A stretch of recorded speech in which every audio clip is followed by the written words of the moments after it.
Vamos beber meu gerente.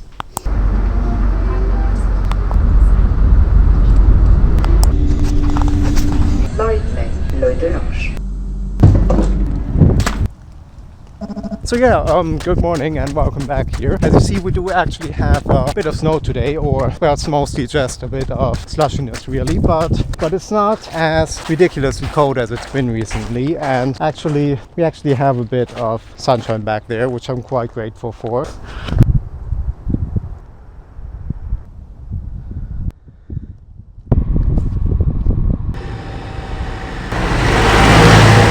So yeah, plan for today is Nike Zoom Fly 6.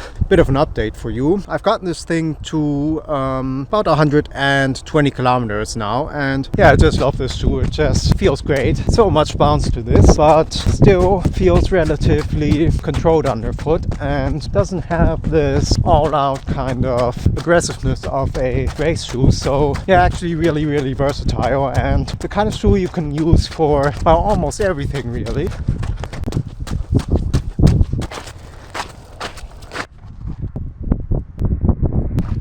And yeah, to me this is just the perfect kind of training shoe, as it were, or super trainer if you want to call it that. As you know, you get a sort of similar feel to the Carbon Racers, but not quite the aggressiveness to it. But you know, this is really at heart a speed shoe. I mean, yes, you can use this as an easy run shoe, but if you're buying this as something like an Overblast or something, it's not really that. And I have noticed running easy in this that does kind of tempt you to go a bit quicker really.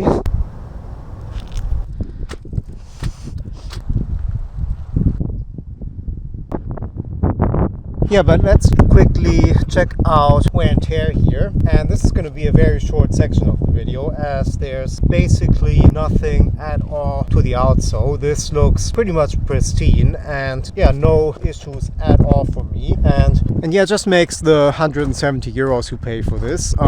This is a very good deal, I think.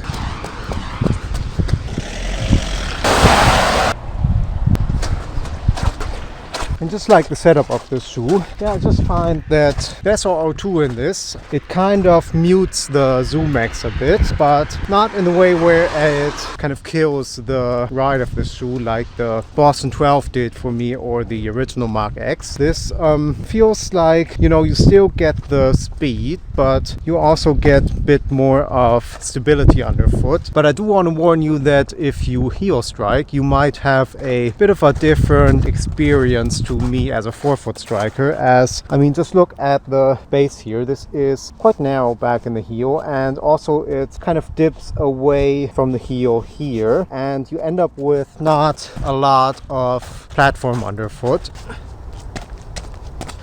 Yeah, I like how this shoe, I mean, this does have a carbon plate in it, but it does retain quite a bit of flexibility actually. And compare this to some of the other kind of super trainers, this does not feel nearly as kind of controlling.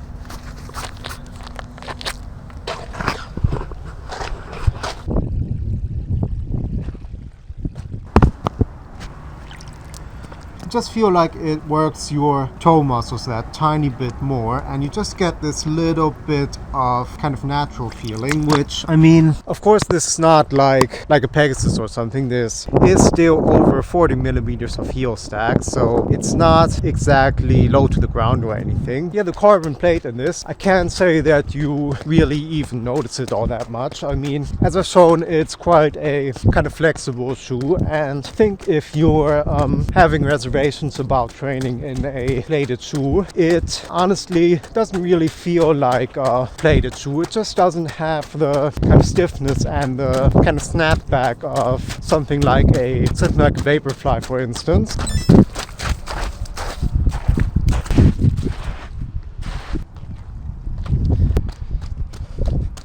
And you know, 170 euros is still a lot of money, but I think it's a really good deal actually. I mean, you're getting such a kind of versatile shoe here, and this is actually a shoe that I think will work for a lot of different people, as you know, it's nice and stable, but still has a lot of bounce and propulsion to it. And